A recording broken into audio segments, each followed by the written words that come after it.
All right, welcome back to another episode of Just Stories with BT. It is season 2, which means I have another amazing female powerhouse executive. This time it's Julie Rigby, Global Director of Marketing internationally for Tempur. So welcome. Hi, everybody. Thanks for having me. Really happy to be here. Yes, so am I. It's going to be a great conversation. And as always, prior to doing podcasts, one of the things that, I used to always love, anytime I listen to a podcast, like you'd have that intro in the beginning. And sometimes I heard it multiple times where people just go on and on and on about themselves. And sometimes people give like 2-word statements. So it was always like a hit or miss. So that being said, I'm going to take all the risk out, take for you don't have to worry about what do I say about myself. People always feel weird, like, what do I say? Like I don't want to brag or whatever. So I'll do it for you. I'm going to introduce Julie to everybody out there, whether you're watching, listening, whatever. And so when I'm done, then you can tell me if I blew it or not, or how right on I was. Let's hope for that one. Okay. Sounds good. Okay. All right. So here we go. All right. Julie Rigby. She was born in Roscoe, Illinois, where she lived all 18 years until going to college. She was an only child, so she learned a lot from her mom and her dad, obviously. Her mom taught her a really strong work ethic. Dad taught her, who was an ex-pro baseball player, by the way, taught her creativity, visionary mindset, but both of them doubled down on being competitive. And so that was kind of part of your blood. Obviously, so was sports. So as she grew up, she was really big into gymnastics. In fact, got so big into that between the ages of 4 to 13, she was even competing at like one level below the Olympics. That's pretty awesome. Got into basketball, soccer, track, but ultimately landed on volleyball, which I'll talk about in a minute. Grew up, loved all other sports too. Unfortunately, I'll hold against you that you were a big Jordan fan. I was a hashtag Magic Johnson fan, so I did not actually like Michael Jordan, which, I'm one of the few. However, this is about you. So as we cruise on, there was a moment in your life, a pivotal moment as a kid where you were at visiting Chicago O'Hare Airport and noticed all these people walking around in their business suits with their big phones on their hips. And you thought to yourself, that's me. I want to be in business. And so that was kind of the key of like, all right, I'm going to drive towards this. But sports was still a huge thing. So thankfully, because you were so good at volleyball, you got a scholarship for University of North Florida for volleyball and academics. So double threat girl. That's awesome. You majored in international business and marketing, which is really cool. Obviously, that would help you down the road. And you did spend one summer abroad in France studying, which gave you a love for traveling and a love for Europe, which obviously would probably one of the things that led you to moving over there. As you started out after college, you worked in marketing, but around sports. So you worked for the PGA Tour, then you worked for a marketing firm hosting NCAA basketball events and pro events. And at that time, you were getting your MBA. One of the things while you're getting your MBA was that you learned about product development, right? And designing products. And so you fell in love with that, ended up falling into a job with Tempur. This is way before Tempur. This is when it was just Tempur as a product development manager, worked your way up, fell in love with international business as you had studied earlier on, and had an opportunity to take on some new roles and then eventually move over across the pond, take on marketing roles, communication roles, but eventually landing in the director of marketing communications for the international business of Tempur, which is super exciting. During that, some of the highlights were developing and launching the Tempur Cloud, which was a game changer in our industry. So I definitely want to talk about that. You also got to redo the international business brand for Tempur, which is huge. Through all that, there was some small thing that happens, like you got married to a cool guy named Jeff. You had a kid named Henley, who's now age 2. And you also have stepchildren living in the USA. And all of that has gotten us to today where you survived the pandemic. You're almost about to go back to the offices, maybe. And now you're on the Just Stories of BT podcast. Wow. That was really good. You did great. I can't believe you remembered all that. That's amazing. Oh my gosh. Well, so first off, for all the listeners, so the way this works is I'll reach out, talk to a guest. Some guests I know, some I don't. Julie and I met 7 minutes ago. But I'll ask some of these background questions. And so I send over a thing, hey, just fill some of these out so I can have an idea. So Julie legitimately wrote a novel. And it's phenomenal. So I know more about her history than I do some of my family members. But it's very exciting. It was very exciting because I was like, man, she's awesome. And I can't wait to talk. So congrats to you. Family members too, if you need to. So tell me, so that was the flash forward. What did I miss? Is there any other giant milestones that I missed? Wow. No, I don't think so. I really think you hit it all. I mean, I've lived in a couple of places, but haven't worked for, too many companies. So yeah, the sports marketing and the betting industry, and here we are. I don't think there's Yeah. too much more to add than that. So tell me, obviously the good thing is sometimes I have people on and they may work for companies not everyone's familiar with.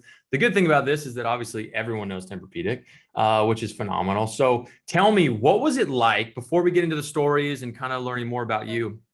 I'm so curious. What was it like when you left? You're living in, I'm assuming at the time you were working at the corporate offices in Kentucky or whatever, right?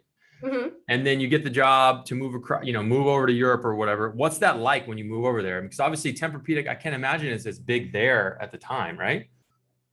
No, not at all. So yeah, it was like a completely different universe, to be honest. You would think, hey, they speak English. How difficult can it be? But number one, obviously the culture in England is quite different, and it's amazing. Living outside of London is amazing, but yeah, just really different culture. It was even just like, okay, where's the post office, and how do I find that? And trying to learn how to drive again on the other side of the road, and Oh God. really just being so confused. So it was definitely, kind of personal challenge in terms of just adapting to a new culture. But then the office was completely different as well. So in Lexington, at Tempur-Pedic at the time, oh, I wanna say there was maybe 300 people, 350, something like that, and, a lot of people, you'd always just stop and chit chat in the hallway, maybe that would take place of, covered instead of having a meeting, you would just solve a couple of things in the hallway, but Yeah. everybody's really friendly and knew each other. Um, I moved over here and there was probably about 15 people, and I was one of 3 women, Mhm. and, people didn't always chit chat all the time, you kind of scheduled meetings, and it was just very different. I would say now, it's definitely grown, there's a lot more people, there's, very, very diverse, but yeah, when I came here, at the time, I was the only expat outside of the EU, which is just surprising for an international company. Yeah. And yeah, it was just a different world. And then you had to figure out, it was so complex, the organization, and there's people living all over the world that you're going to work with. So you really have to figure out who they are, and they're not in the office with you. So Yeah. kind of like what we're experiencing in the pandemic a little bit right now. But Yeah, I bet that, probably prepared you a little bit for this, yeah, going yeah. through, having to meet with people in different areas. I know my sister recently changed jobs a while back. She's the global vice president for this PR for this tech security firm called Bitdefender, and they're a Romanian company. And so, Okay. it was this amazing opportunity, and she jumped at it, and she knew people that worked there, and so she took it. I think it's maybe like 6 months ago, but she just didn't know, like, oh, what is it going to mean to work with a company in Romania? Well, what it means is the meetings start at 5 a.m. That's what it means for her. Yeah. So literally every day at 4, she's got to get up, get ready, because they're ready to rock over there. So it was like, oh man. So I can get it. I can totally get that. So tell me, one of the things that we love to do this podcast, obviously, is highlight people like yourselves, but we want to get to know you, besides just, hey, we hear what you did, you created these cool things, you made these campaigns, all this stuff is amazing. But we want to know the person behind all that, And so one of the things I love to do is start out with a story or some stories that, just from your career that you look back on as, super funny or entertaining, or memories that you laugh at. So just anything you think of so that we could get to know you a little bit. Yeah, I'm trying to think of some kind of funny ones. I mean, some of those kind of early days. I was at Las Vegas Market. I'm sure a lot of people know that. Yep. Um, and I had just started at Tempur-Pedic and was just trying to get to know everybody. So I was probably there maybe a month. And just networking within our own company, just saying hi. But most of the people that are there, are within the sales organization. And at one stage, I had spent some time talking to a gentleman for, I don't know, 10 or 15 minutes, just chit chatting. And and then I just kind of said, well, what's your name and what do you do? And it ended up being the CFO, and I had absolutely no idea. His name badge was turned the wrong way. So I, Nice. it's kind of one of those, oh, I should probably know that, but Yeah, it was fine. He didn't care. So but yeah, that's no, funny. I would say I've done some crazy things to where, I just look back and, and like, why did I do that? It was a good idea at the time. So there was a conference coming up. It was while I was since I've been over here in England, and there was just a piece of content I knew exactly what to create, and we needed it, and it was really important, and I knew exactly the agency to do it, but they were based in Melbourne, Australia. And Hmm. so I had literally probably about 2 weeks to make this piece of content. So I ended up getting budget, and on a week's probably less than a week's notice, hopping on a plane and flying to Melbourne, which is like 27 hours Oh my. there. I was there for maybe just over 2 days, and then flew all the way back, another 27 hours or so. So it was like I was there just as much as I was flying, and Oh no. it was crazy, but, hey, it worked, and the best part was that I got to see a bunch of kangaroos hopping around, so I was Yes. really excited about that. Nice. Yeah, I love Australia. It's such a cool place. And it's funny because when I think I've been to Australia a couple times, but I can never think of Australia without thinking about how brutal my flight back was. Yeah. This is the longest day of my life, I'm convinced. Like there's days that just seem to last forever, and that was definitely one because I remember flying out and that you have the tailwind or whatever behind us. So I remember it was like 14 or 15 hours from wherever I was flying from. And then It's so on the way long. back, yeah, you're like going into the wind or something, and it was like 17 hours. But on the way back, I was in the very back by the bathrooms, and every seat was filled, and it was a coach. And I just Uh, remember after like 5 hours starting to feel a little like, oh my God, I'm getting claustrophobic. Like I can't get up, but people are just using the restroom all the time. And I'm like, and it oh just no. lasted for like 10 days. I felt like I was in that stupid plane. But did you have a good time? Was I it worth it? did. No, I loved Australia. It was well worth it, of course. And I Good. know, like, I mean, the hard part about when you travel like that too is that you're so jet lagged and Yeah. so turned around when you get to the place that you're like, what's happening? Then you come, but you might not have even ever adjusted in just 5 days. You just kind of did it all. Yeah, I think I was just constantly sort of in a cloud, but, hey, you just push through, right? You get a bit of adrenaline once you get there and Yep. make it happen. It is still the only time I have been to Australia, by the way, so I would like to go for like, Yes. an actual vacation or something and Yes. You need to go. see You some need things. definitely need to go back for sure. Yeah.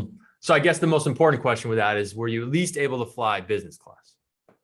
I was, which is Yes, great, which which is is great because that's the whole different thing. I remember yeah. traveling internationally to a bunch of things when I was younger, and I did some documentary films and all stuff. And we never had money, so we were always in coach, on these long flights, and it was miserable. But then for work, I got to travel around. And last, I guess, like 2 years ago, we went to China and Thailand. For I was building these adjustable bases, and so we were flying around, and the Yeah. companies were paying for it, and everything was business class. And there was a point I remember on his flight coming back from China where I was actually bummed that I landed because it was like you had your own sleep pod, every movie, like I was working. It's like no one's like bothering you. You're just kind of in your zone. And I was like, man, this is nice. Like this wasn't even bad. It is so nice. Yeah. I mean, it just makes such a difference. And it is, I think, for, all of that travel and all of those hours and the jet lag, it's sort of a nice, I don't know, it takes the edge off a little bit when you can Yes. cozy down into the pod and, watch a I'm good movie or something. Oh, absolutely. So tell us, obviously you've had an amazing career to get where you are. We're going to talk in a little bit about, specifically around kind of being a female and coming up in this industry, but I did want to ask, like, so obviously to get to where you are, it comes with lots of successes, but also lots of hurdles. tell us a story. Like, when was a time when, you really struggled, or you had a failure, or you had something that didn't go your way, and kind of how you overcame it? Yeah, sure. I guess, something that came to mind, and I think it's actually quite formative of me. And it's not, one specific moment, but, and, I'm not going to make this, a rant about a particular boss. But I had a I mean, you boss. can if you want, just Well, start it off. maybe no. No, I had a boss, actually, that, he called himself the Corporate Seagull. And if he listens to this, he will know who he is. So, do you know what a corporate seagull is? No, but I'm dying to know. Okay, so he was the self-proclaimed corporate seagull. So what that means is he would fly away, and you might not see him for a while, and then all of a sudden he would fly back and shit all over everything, and then fly back away. So it was just, he had this kind of, it was very sort of very hands off to an extreme. He was a great mentor. I learned so many things from him. And but at one stage he was just pulled in so many directions. He was the one, in business, or even first class, airline tickets where they have the little showers on the plane. He had all Yep. kinds of good stories about those flights. Um, but yeah, so it was just, I felt, I think it was at a stage where I was kind of moving in from a more tactical role into a more senior role. Hmm. And I think part of that management style was on purpose, and I think part of it was also because he was just, getting pulled in a zillion directions. But, I would want to check in, but I think we would have check-ins maybe every 2 to 3 weeks, which, wasn't very often. Yeah. And so ultimately, I think at first it was just really frustrating. And, you didn't feel important, or, didn't feel like you were getting the guidance that you needed. But then ultimately, what that did was I learned how to, be comfortable overcoming hurdles on my own, and being Hmm. comfortable, making decisions, and being comfortable just kind of figuring out and moving ahead. I There was no way, to get stuff done. There was no way to wait, Hmm. for, a couple of weeks. But actually, that style in many ways just helped me really learn how to think things through and influence, internally, and, get, kind of move from that more tactical kind of executional level really kind of into a more senior level. So, help me understand kind of my own strengths and weaknesses, and my own style, really. Yeah. So it was interesting. He's, great guy. Still keep in close touch with him, actually. But yeah, I would call that, a really kind of pivotal sort of learning process, I think, for me. Yeah. That's cool. Yeah, I mean, there's always those times when, you're in your career, because we've all had, especially if you have a longer career, you have multiple managers, multiple leaders, people kind of come in, come out, and everybody has their own style. And so I Yeah, think that's like the scary and the exciting part, when you get new bosses, is like, wait, what kind of help am I getting? What kind of guidance am I getting? What kind of my guidance am I not getting? And yeah, ultimately that style can be scary because, the person's actually letting you figure it out on your own. But yeah, also that's scary because you're like, wait a minute, I've got to yeah. figure it out on my own. Exactly. Yeah, and I think, some people, and I find this in employees that I have, some individuals want, more feedback and more check-ins than others. And, what do you do if you can't get all of those, and how do you overcome that, and how do you kind of push forward? So it was kind of an interesting, style, but in many ways it actually worked really well. And Mhm. I do appreciate it. So. Yeah. And what happened when, was there any challenges or anything that you can think of that was just, that we could learn about? Because I don't even know how this happened, but, what was it like going through the Tempur Sealy merger? Yeah,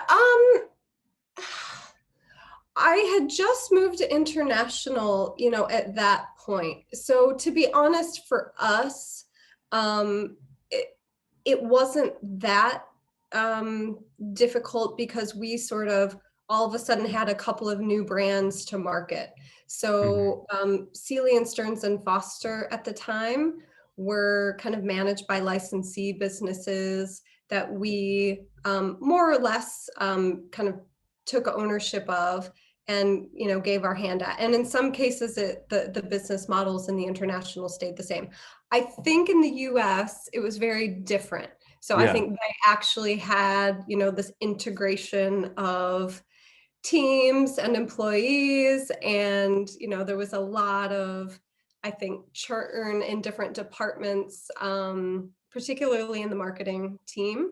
So but I mean, to be honest, I wasn't there for that kind of on the day to day. So Yeah. So you kind of lucked out to I sit did. to sit Yeah. on the sidelines and just, okay, I'm over here, just gonna do my thing, which is Yeah, nice. yeah. Yeah, but I mean, those kinds of things just aren't easy because like Yeah. nobody, you're not certain of just, what is your role and where do you fit, and how what is the structure like. So it's those Yeah. aren't easy. I've been lucky, but we sort of added some brands as opposed to kind of merging teams together. So That's cool. Tell yeah. me, and I didn't ask you about this ahead of time, so if you don't have any comment on it, that's fine. Because I feel like if I look back over the last decade, especially, it was like you mentioned, or 13 years ago, you launched the cloud. That's a huge thing. The brand goes more vertical, good relationships. You add all these different products. Obviously, the recent new products were amazing, but there was a couple iterations in there. There was the simplicity that didn't go very well. And there was Yes. like the air bed. I can't remember what it's called. What was it? Oh, When you try to do like, adapt or something. yeah, Yeah. something like I that or whatever. know. So those Yeah. obviously didn't work. So like, did you, coming from your world, did you have to deal with that kind of, massaging those things in marketing at all or no? Yeah, well, so I was a part of Simplicity, but luckily, actually, when it launched, I had moved over to the UK. So Nice. I'm seeing a yeah, trend here. You miss all the tough stuff. I know. I kind of, I did some things and then I left. Yeah, exactly. Yeah, so I think what's interesting with Simplicity really is sort of like, we had a lot of success with cloud, like that was kind of the main predecessor. There was some other kind Yep. of smaller product launches after that, just kind of some refreshes and things. And then yeah, and then came Simplicity, and we were trying really hard to just hit this price point, and it just didn't go well. And there's a million reasons for that, and I'm sure I know that has been digested and analyzed, over and over again. Um, and yeah, I mean, there was just in general kind of some bad decisions that were made. I think we didn't pay attention to some consumer research. It was potentially, very, very, alarming. Like, hey, you need to go this way and you need to watch out for that. It's just Yeah. like, oh shit. But I think there was a bit of arrogance, if I'm honest. Just hey, we launch cloud, we can do this, but it didn't work. Yeah. So No, I love that side of it. I mean, because at the end of the day, I think from, at the time I was always a retailer all those years, a big retailer. So it was like a big deal. And I can remember, I think at least for me anyways, from the outside looking in, it was kind of like one of those, hey, you're really good in your lane and yeah. you're amazing up here. And like, that's your wheelhouse Hmm. and double down on that instead of trying to like swoop down and get all this lower business, but that's not your wheelhouse. It's not what you do, Right, right, And so right. it was interesting, but I think that, obviously, and you can say it even better than I could ever, but obviously all those challenges obviously led into, eventually launching the Pro Adapt series, which I thought, were some of the greatest beds of all time. I mean, those things just, I couldn't believe it at the time when I was at a retailer at the time when we launched those. And I've never seen customers respond to beds that way. I mean, it's pretty They're incredible. great. Yeah, Yeah. they're absolutely great products. Totally love them. They're outstanding. So yeah. So tell us, we talked about, obviously going through some struggles and, having to figure things out. What was a story or a couple stories you can think about when, in your career that you thought like, oh my God, like I'm having some success here? Yeah. Well, I guess a couple of things. So, I think anytime you kind of get funding for something new or exciting that, isn't typical, right? So when I moved over to international, I mean, I have a cloud example of that too, but when I moved over to the international group, the marketing sort of maturity was not as far as where it is in the US. And there was a campaign, but it was getting really stagnant. It had really run its course, right? And we needed a new campaign. We needed to really invest, and we needed to kind of shift the brand image. Um, and the president of the international business wasn't yet like fully bought in. He needed a little bit of convincing, I would say. Um, and it was just, we had it. We had the idea, we had the vision, we had, knew how it would be executed. It was a great idea. It had depth and breadth. Um, I just kind of asked him for some time and walked in and walked him through it. And ultimately I walked out with, yes, go do it, and he committed budget and obviously, was very involved and, really committed and interested after that. Of course, if he's Mhm. spending a lot of money, he wants to know where it's going. But yeah, I think it was really key. And it just felt great. It was kind of like, okay, you know, I can kind of change the business and the culture. I think the international culture has been harder to change Mhm. than when I was in the US. It was like really entrepreneurial and fast moving, and there was just so much opportunity. If you had a great idea, a lot of the times it was yes, go do it. I think the international group has been harder, so that one really just felt like a big win. Yeah. Um, and then And what? before you tell another one though, I want to, Go ahead. what is that initial feeling like though when you walk out of that office and you had the yes, right? Because then it's like, is it then relief? Is it pressure? Right? Because now you've got this huge funding and this idea. Was it excitement? What was that like? Well, I probably first like went and had a beer, with Nice. the team, like, hey, good job. Yeah. But after you celebrate a little bit, then yeah, it's pressure for sure because you don't want to disappoint, right? You want to be able to carry through on that vision and carry through on what you promised. And that's, a really important element, right? You will have potentially limited success if you do sell in these ideas, but then don't deliver and don't execute, right? So being able to do all of that is important. But to me, the creative bit and the marketing side is so much fun. So it's just what I enjoy.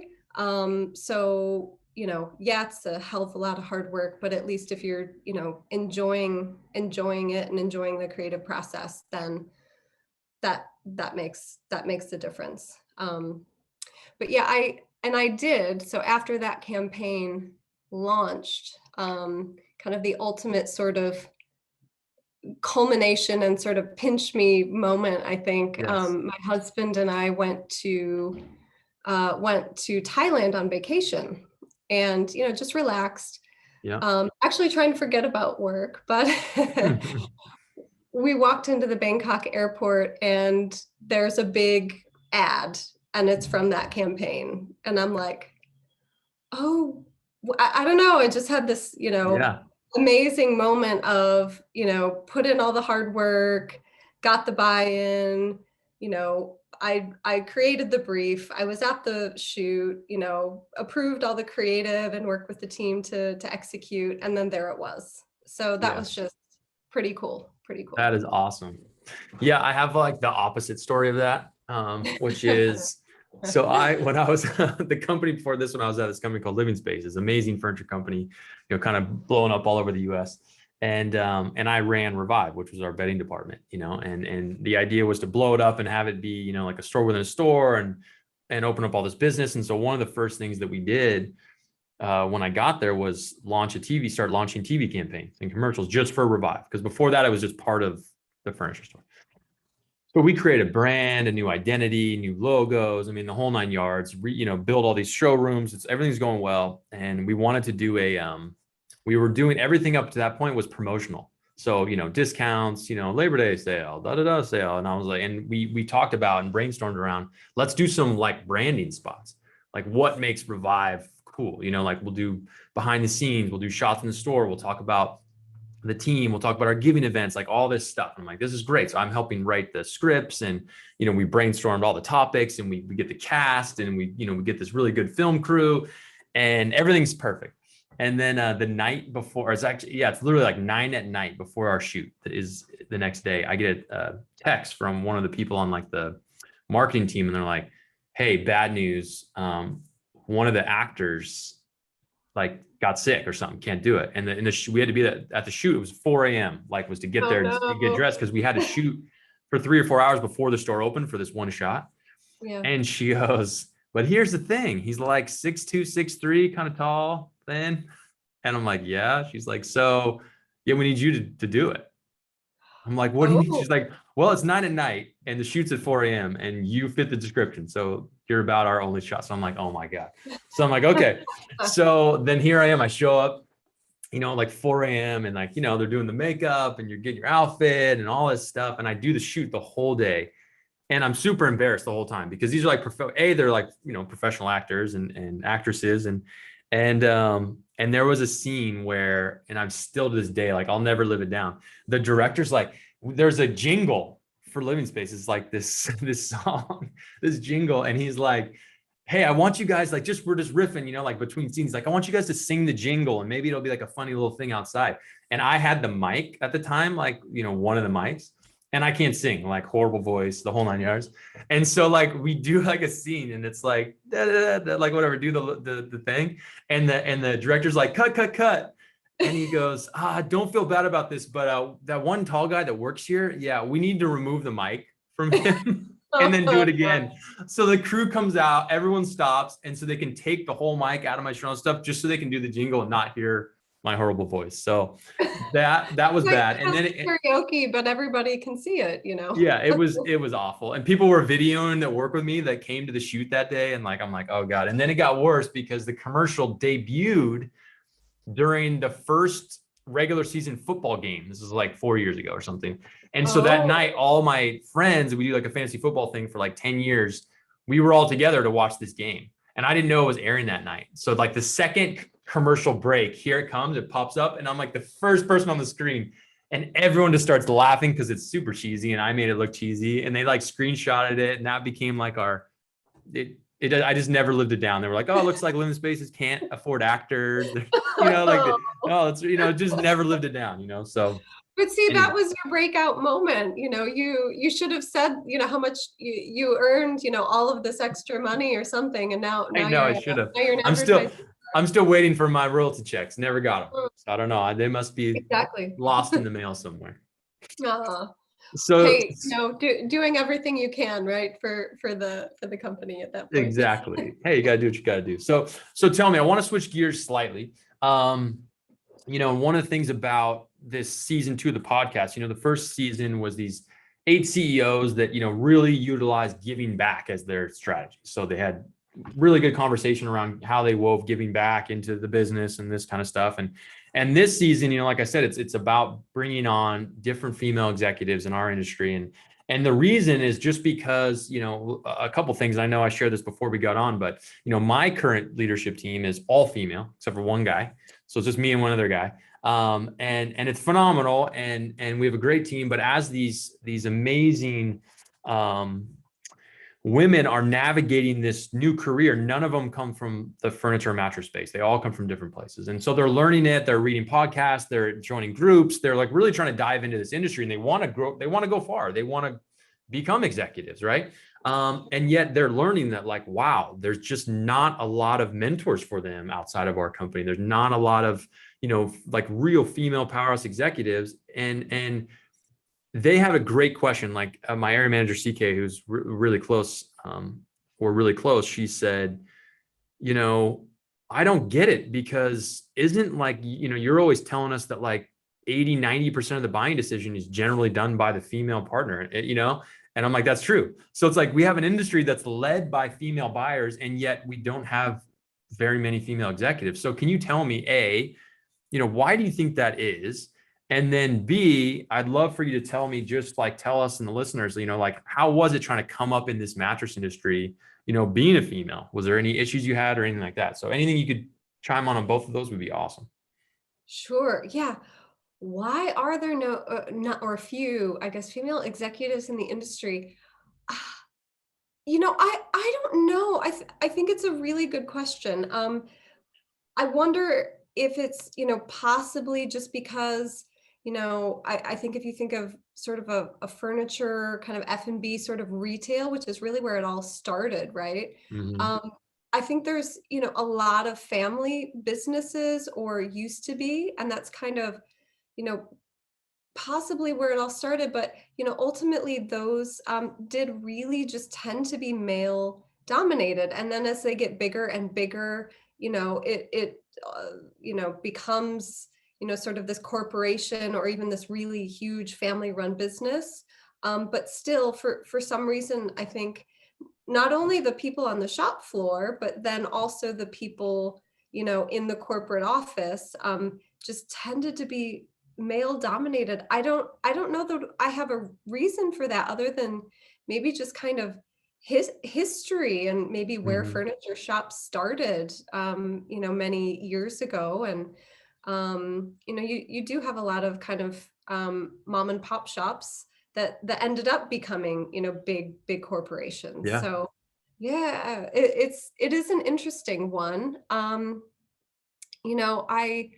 I know it is interesting kind of seeing things change as well. I know, still in the mattress industry, there aren't that many female executives. I think in a lot of furniture businesses, there's starting to be more, Mm-hmm. which is quite promising. I think you're starting to see more female execs and CEOs. In furniture. So, we'll have to crack the mattress industry as Yes. well. So yeah, so that's exciting. But what was it like for me? I definitely noticed that. So like when I started at Tempur, there really were, I would say, few to none senior executives that were women. And over time, there might have been a few kind of women in senior positions, but maybe they weren't necessarily also considered role models. Mm. So, as kind of a young kind of aspiring professional at that time, yeah, you're really just kind of craving, somebody that could serve as a mentor or a role model for you. And for kind of the young women. I think what people would do would be to look outside of the company or the industry, Mm-hmm. or within networking groups. There have been a couple, like I remember being a part of the With It organization at the time, which was kind of female networking within F&B, basically, which was helpful, but not necessarily on a day-to-day basis. Um, I I do, as I said, things are changing, and I definitely notice a lot more kind of female executives and role models, like really strong kind of figures that you would look up to and you would aspire to be. Mm-hmm. Um, I think companies are making a purposeful, kind of vision and mission to fill those, and to, be really aware of kind of their organizational makeup, and Mm-hmm. who's a part of that. But yeah, for me it was hard. It really was. I would say I had one really good friend and mentor when I was at Tempur in the US. Um, she wasn't in a super senior position, but she definitely got there, and she acted that way, Mm-hmm. having come from Procter and Gamble in the past. And she was absolutely amazing. And just having that sort of leadership style, just, I mean, it really means the world to you, you know. Yeah. Um, so yeah, and then moving to international, again, same type of problem. It was sort of like going, almost like going back in time a little bit, Oh because no. it was just, purely kind of purely male dominated, few or no, female role models.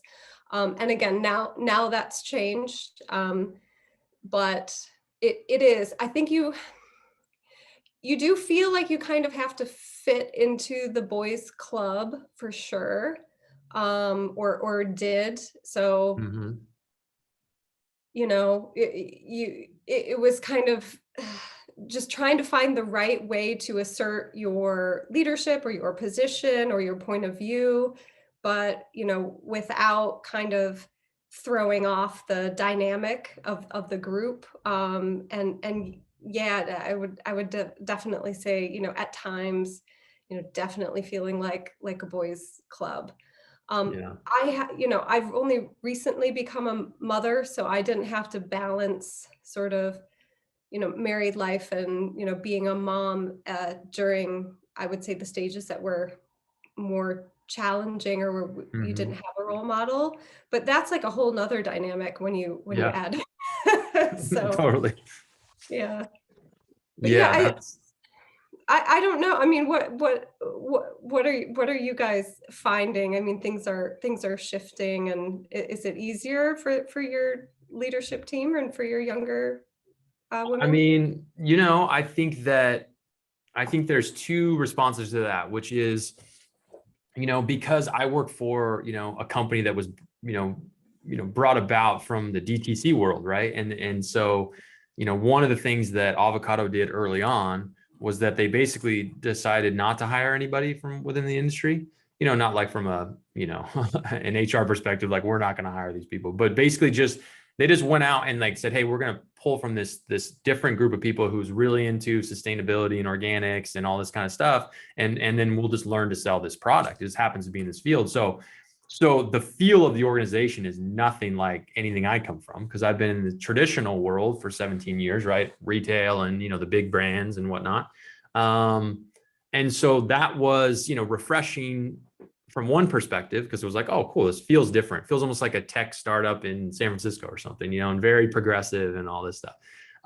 Very diverse, very, balanced across the board, which was great. And I've noticed a lot of the DTC brands are like that, because they didn't start from the industry and they didn't pull from the industry. And so they just became this new, more of a new age. Hey, it's built in the late, 2015, 16s, and things are more diverse and whatever, which is good. So I think that's, going to influx the market, because obviously these brands are a big part of the whole thing now, right? So especially as they go to retail and different things, everything will shift out. I think a lot of the smaller DTCs will go away, but the big ones will become big players.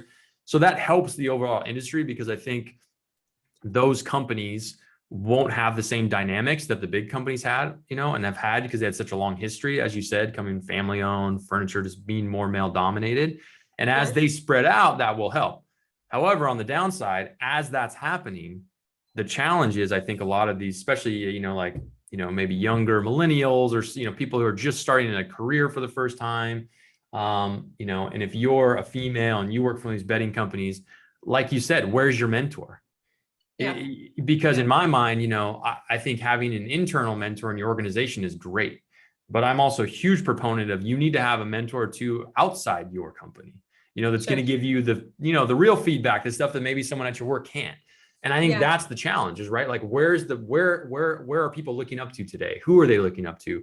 Where are all the powerhouse CEOs? Where are the presidents? There's just a handful.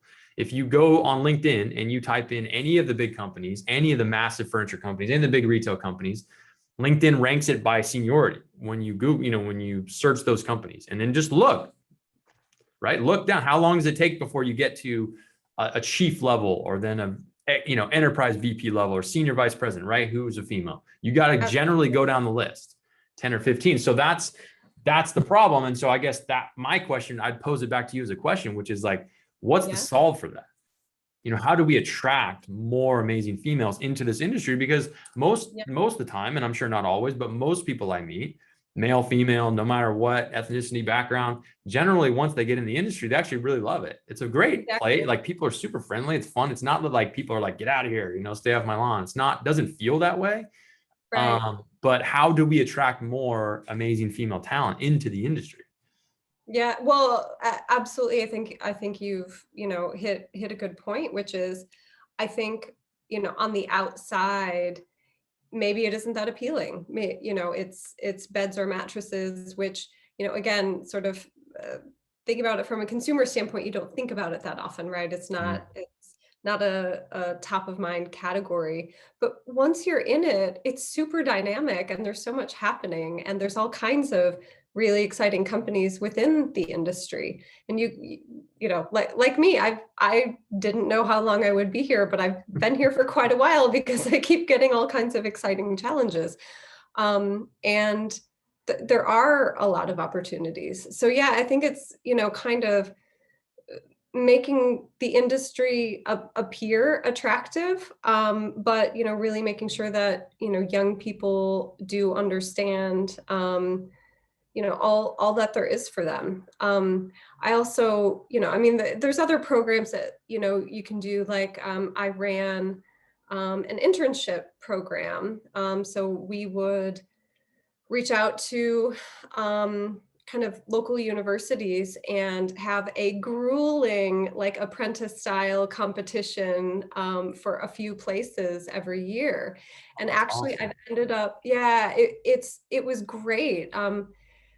Got amazing talent, and some of these young people were competing at Microsoft and Nike and other, like, very big prominent companies.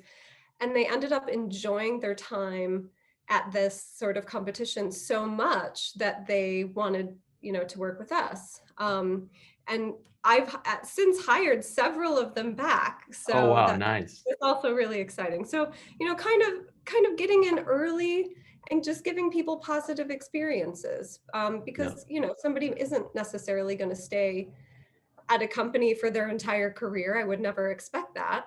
But, if they do come in and they are, within the industry, just, giving them positive experiences and great challenges. Awesome. Well, thank you so much. I love that. And I guess before I let you go, I have, to ask some serious questions here at the end, which is, so you've been over there in London, or right outside London, right, for 11 years. So what's better? Is the pub over there better than like going drinking at the bar here? Oh, that's a tough one. That's a really tough one.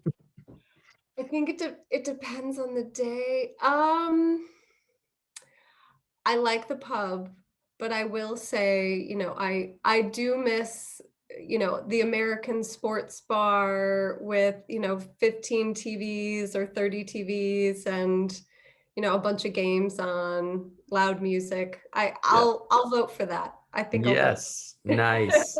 Yeah, versus just the football game or the soccer, the football game going crazy. Rugby, but hey, we are able to watch our US sports from over here. So that's pretty good. Nice. I'm super into the show on Apple TV right now called Ted Lasso. Have you heard of this? Yeah, I have. I haven't seen it though. Must watch. It's like Okay. it's like I think the most well-written, funny show I've seen in like a decade. It's unbelievable. But it's an American football coach who coaches like in college, and he takes a job coaching a soccer team over. It's like a Oh, fictitious team, yeah. but it's basically takes place in like London. Anyways, you've got to watch it. It's hysterical, but it's just funny because I'm sure he's going through a lot of things you went through when you first moved over there. So Oh, I'm sure. Yeah. yeah, you will love it. It is a very different world, but great to have I'm glad I have the opportunity to be here. So Awesome. Well, thank you so much for your time. I know you're busy and I really appreciate it. And I'm happy to, get your story out there. And obviously if anyone, hears it, especially, any amazing young females in this industry that would want to ever reach out, I'm sure they can just hit you up on LinkedIn and, absolutely. connect and ask you for any advice or whatnot. So thank you again. I appreciate it. And hopefully, we'll run into each other at one of these markets one of these years when we get back in person. Yeah, that would be great. Thanks, Brett. I really enjoyed Awesome. it. Have a great Thank day. you.